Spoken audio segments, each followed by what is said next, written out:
Well, my career in lighting started long before I ever felt there was any possibility to have a career in lighting, basically. I would just be hanging around with bands when I was younger, and somebody had to do something when it came to showtime, and I ended up doing lights, basically. My first experience of any kind of lighting effects was actually just in my bedroom. Me and my older brother, Jamie Alder, our parents were crazy enough to let us draw all over the walls of our bedroom with different color magic markers. We made just a huge hippie collage. We weren't even smoking pot yet. We were just fascinated by all the visual elements of covering our wall with a bunch of crazy colors. And lo and behold, we went downstairs and got the three color Christmas light wheel that would shine, the light on the Christmas tree, and it would spin. It was a color changer, one of the first color changers in rock and roll, probably. And we would put that on our wall, and we would just freak out how by adding a second color to the colors we already had on the wall, we would create a third color, and we just felt that was just the coolest thing there was. As time went on, as I said, I always hung out with bands, just because those were my friends. In junior high, I was still going to St. Mary's grade school. I think I was at 8th grade at the time, and my brother Jamie was working with a rock and roll band going to play a dance at the junior high school. Danny Maurer was the drummer of this band, and he let me design a bass drum head for him. Bass drum heads always had the name of the bands on the drum head. And this band, by the way, their name was Second Tree from the Corner, a very good hippie name that made no sense. I think it was based on Third Stone from the Sun, maybe, but like that X kind of means something. But anyways, I took a large piece of white cardboard, and I got the chalk compass that the nuns used on the blackboard to draw perfect circles, so I could draw a big circle. And I measured the width of the bass drum. I cut the piece of cardboard in a circle the exact size of the bass drum. And then I wrote on that piece of cardboard, Second Tree from the Corner, in that flowing lava lamp looking style which nobody can read. Not that the name was that easy to grasp in the first place. And to top it off, because I'm a lighting guy, I got a bunch of Christmas tree lights. And I put them inside the bass drum so they would flash on and off in different colors behind this cutout thing that said Second Tree from the Corner. Now, I have no idea what this looked like. It had to look pretty terrible. But I was on my way. I was on my way to a lighting career, whether I had any idea what a lighting career was or not. Another instance where I was caught doing lighting for a band, it was a battle of the bands at Dexter, Michigan. And again, Danny Maurer was the drummer. This was a band called the Germ Affair. They got a little bit classier since Second Tree from the Corner. The Germ Affair was 4 friends of mine, and the word germ was an acronym of the first letters of their last names. So G was Punky Gibson, E was Ted Ewald, R was Jeff Reynolds, and M was Danny Maurer. So I just went to hang out, basically. I was with Danny Maurer's brother, Paul Maurer. And we stumbled across backstage. They did the Battle of the Bands on the theatrical stage. And lo and behold, they had rows of red and blue lights, which now I know are strip lights. I assume were strip lights. And backstage, they had the big cranking handles that turn lights off and on. And basically, our brilliantly designed light show consisted of me and Paul Maurer. I don't know who was on red, who was on blue, but one of us had one switch and the other had the other. And we were trying to push them up and down to the beat of the music while the band played. We didn't win that Battle of the Bands, but weirdly enough, a band called the Dunning Mays won with a person, with friends of mine, Jeff Jones on guitar, Al Jacquet was the singer and bass player, and they ended up being actually the first band that I would actually start really seriously considering doing lights for about 10 years later. But those were my first introductions to just messing around with lights. I finally had an opportunity at a real rock concert. And how to get a job at a real rock concert back then was basically you show up at the White Panther house in Ann Arbor to buy some drugs. Me and a buddy of mine stopped by to buy some pot, I believe. And when we got there, now you got to know about the White Panther house. The White Panthers was this revolutionary hippie party in Ann Arbor, Michigan. Had two giant houses, even with a carriage house in the back, communal living, and it really was a true artist workshop. You hear about the White Panthers these days mostly the association with the MC5. Iggy and the Stooges were there for 5 minutes, and guns, and never really liked the gun part, frankly. But the artist workshop part was amazing. You go to these houses, total communal living. They were designing the artwork for the t-shirts. Then they were making the t-shirts, and same with the posters for the concerts. And they were promoting concerts, and they were putting out local newspapers. And they also had a light show, the People's Power and Light Company, that they would take out overhead projectors and slide projectors and all that kind of stuff. And they would go light concerts. Now, the day that we showed up to probably buy some pot, their van had broken down. They had a show in Lima, Ohio. They were supposed to light a concert at a theater for Grand Funk Railroad. I believe they were still a railroad at that point. And they had no way to get there. So, and I wasn't driving yet, but the guy I was with obviously was driving. That's how we got there, right? So they put half of their equipment and people in our vehicle, and I think some other guy had a vehicle that they also borrowed, and we all headed down to Lima, Ohio to do the big light show. I was just mesmerized by the whole freaking thing. Overhead projectors lined up against the edge of the balcony.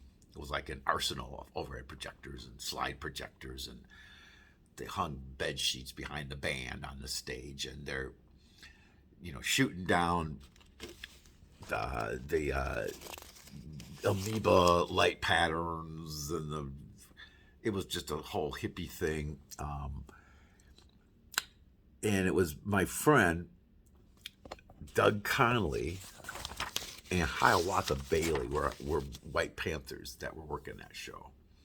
And they were nice enough that during the performance, the battalion of light show artists wiggled plates and shook bowls throughout the battery overhead projectors, joined by projection artists operating an arsenal of slide projectors. They were all lined up against the railing of the balcony of the theater, all aimed at the stage, illuminating the band in abstract moving patterns.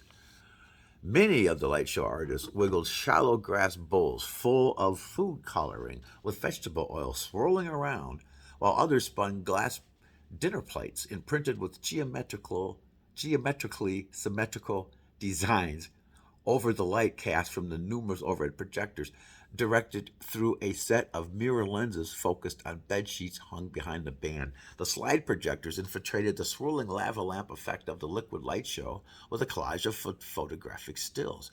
My job, being the new guy,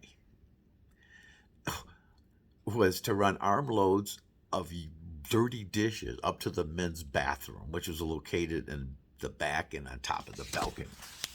There, I would quickly wash and dry the dishes and then run them back down to the lighting brigade to reload their projectors. Somewhere towards the end of Grand Funk's concert, I did get to swirl a plate and wiggle a bowl, trying to sync up the flow of my movements to the beat of the music. The rush of concert lighting flowed through my veins. It was then in there that I got my first taste of blood, and I liked it. Over the few years leading up to this accidental opportunity, forget that part.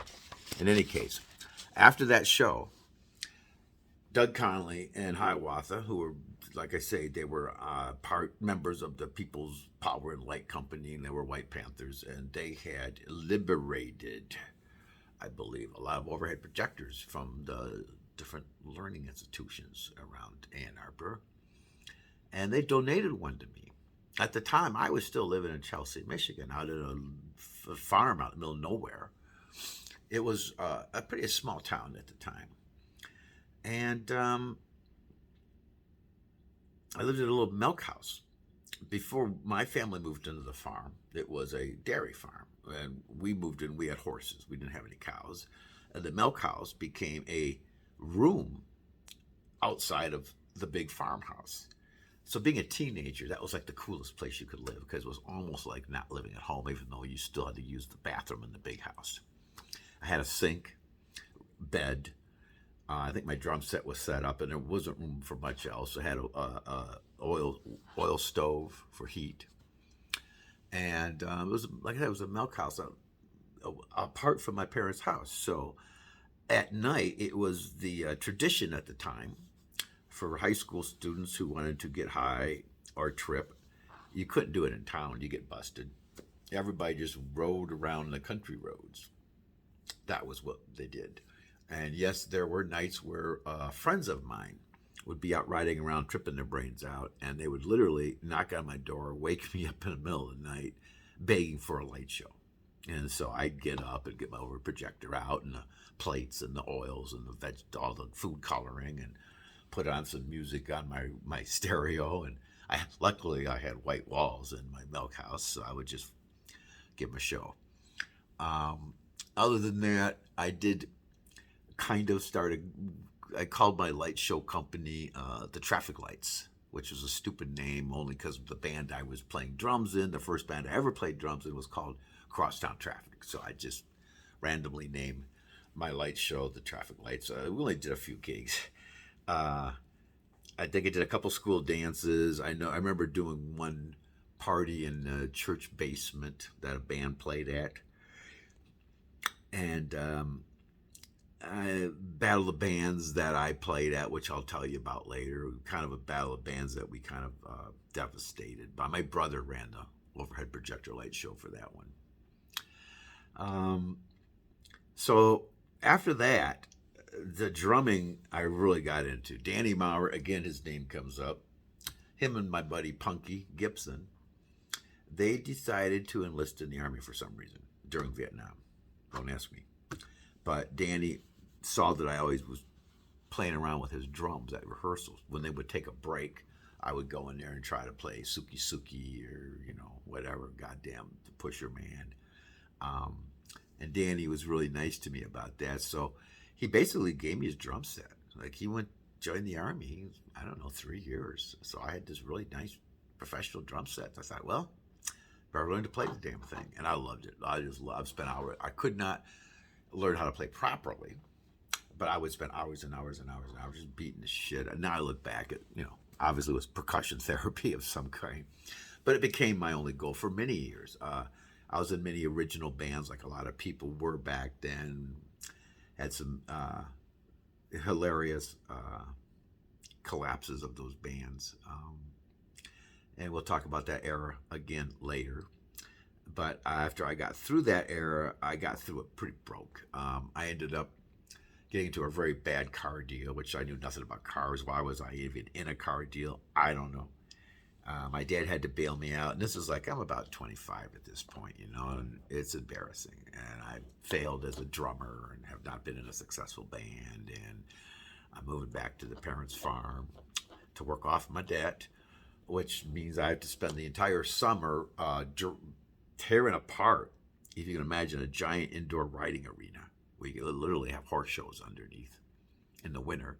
So we had to tear apart the roof and put a new roof on. Yeah, that was a hard job. And mucking out stalls and doing farm work again. And it was kind of fun. My dad, of course, was trying to lure me back into the horse business and gave me a young gelding to train, a 1-year-old. So I spent a year training a horse and doing all that, but it was getting depressing. I did end up joining a band that fall. It was a good band, but ideally it wasn't the kind of band I wanted to be in. It was a very good horn band, very commercial. We even had roadies. Someone else set up my drums for me. We only played usually 3 sets a night. For a local band, it was steady money, and it was fun music to play, but it wasn't what I was after. I was looking for something else, but it was, I did one audition, and I did 4 gigs after that audition before I ever did one rehearsal. So we had to kind of wing it, which I loved doing anyway, which made me not feel bad when I left them. But it was that band that I was playing in at the time when my high school buddy, Rick Slane had been a very good buddy of mine. We'd been in bands before. We wrote a lot of songs together when we were in original bands. And he always played with the sound. I played with the lights. He pursued being a sound engineer, ended up working for a local band called Lightning, which Al Jacquet and Jeff Jones, previous winners of the Battle of the Bands, back in Dexter, Michigan, back in whatever, 1960, whatever. Now we're talking, we're middle 70s. And this band, first off, they're just freaking nice guys, really freaking nice guys. Most of the band are still friends of mine to this day. But I wasn't looking to be a roadie, and didn't really know there was much of a career in being a lighting guy. But I was at my wit's end, living at the cold, back at the milk house at my parents' farm. It's February. Then Rick Slane shows up and says he's doing a tour of the South. In like 3 days, he's leaving, and he wants to get rid of the guy he's working with. Oh, that guy is too Hollywood for me. I didn't know the other guy, but and I wasn't knocked out by the idea of quitting my band and my job and just running away. But I did like the idea of going to Florida in February for a guy that lives in Michigan and never been south of Ohio in his life. So I did it. I just freaking did it, man. I quit my band, gave a 3-day notice. I got with Rick. We got in a 24-foot truck, and we drove to Macon, Georgia. And I ended up being the roadie. Not what I was aspiring to be. But the idea was, of course, this band was on the verge. They did all original music. They had record companies looking at them. They were really nice guys. And so we did frequently open concerts where lighting was needed, and we also frequently played in better clubs where they had decent light systems. Not phenomenal, but decent. And that's where I started getting my lighting chops. That's when I started looking at the possibility of, wow, I could do lighting for bands and make money at this maybe? That could be something. That's something I could do. And there's a lot of things I couldn't do at the time. So I was ready to try to do that. So that was how I got a job for the first band I ever did lighting for. Was by being hired to be a roadie and just happened to do lights on the side. That tactic will get you work. Maybe not the work you want, but eventually it will. And so Lightning toured the South. They opened for a lot of average white band, different, they played at the Second Chance. It became a regular at the club in Ann Arbor called the Second Chance. It was held I think it was supposed to hold 850, which meant they put 1,000 into the damn place whenever they had a good band in there. It was a great club. 3 balconies wrapped around the stage. They had a semi-professional lighting system. It was actually a professional lighting system, more for theater actually than rock and roll. It was all Licos, and it was a scrimmer 2-scene crossfade board, no momentaries, nothing like that. And you set up in a little, we called the Crow's Nest, and that's where I really got serious about running lights.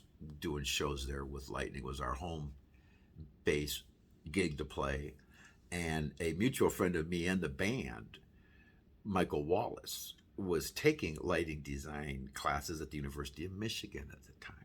So I would pick his brain. And he did lights for Lightning before I did, because he was a real lighting guy. I was just a drum roadie trying to learn how to do lights, basically. But he would give me the books that they would study, and I would just rip those books. I wasn't learning properly, but I would just rip those books apart. I was fascinated. And somehow, I guess I was trying to implement theatrical lighting ideas into rock and roll or something. I don't know. It was just new and exciting. That's all I knew. And so that is the first band I did lights for was a band called Lightning. And the next episode of this series will be how I invented a job at that Second Chance Club. They did not hire a lighting guy. So I proceeded in inventing a job. Which I'll tell you all about. But wait, there's more when you tune into the next episode. So thanks for listening to this. I appreciate it. Now I don't have to tell the story anymore. It's documented. I can shut the F up and get back to work. Cheers.